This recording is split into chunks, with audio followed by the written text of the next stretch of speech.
কেমন আছে সবাই?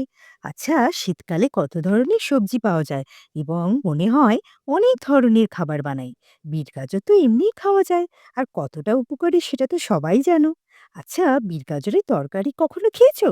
আজ তোমাদের বিট গাজরের তরকারি বানিয়ে দেখাবো। তো চলো যাওয়া যাক। প্রথমে বিট গাজর, আলু আন্দাজ মতো নিয়ে মিডিয়াম সাইজ ডুমো করে কেটে নেবে, আর তার সাথে একটা মিডিয়াম টমেটো আর ধনেপাতা। ব্যাস, আর কিছু লাগবে না। আর মশলার মধ্যে হলুদ, জিরে, লঙ্কা আর নুন চিনি তো সাধারণ তরকারিতে যদি ঠিকঠাক দেওয়া যায়, তাহলে আর কি, তরকারি রেডি। না, বেশি কথা না বাড়িয়ে চলো আসল রান্নায় ফেরা যাক। প্রথমে কড়াতে সর্ষের তেলের মধ্যে হিং আর পাঁচফোড়ন দিয়ে সবজিগুলো দিলাম, আর স্বাদ মতো নুন দিয়ে একটু ভাজা ভাজা করলাম। এরপর হাফ চামচ হলুদ, এক চামচ জিরে আর হাফ চামচ লঙ্কার গুঁড়ো, একটু জল আশ্রা দিয়ে ভালো করে তরকারিটা কষতে থাকলাম। এবারে টমেটোটা দিলাম। টমেটো যখন একটু নরম হয়ে এলো, তখন স্বাদ মতো চিনি দিয়ে পরিমাণ মতো জল ঢেলে মিডিয়াম আঁচে সেদ্ধ হতে দিলাম।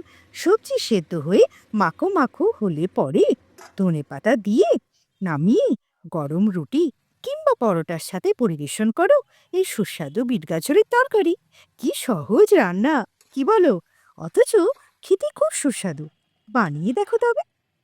কেউ যদি এমনি বিট গাজর খেতে না পছন্দ করো, এইভাবে তরকারি বানিয়ে খেয়ে দেখো।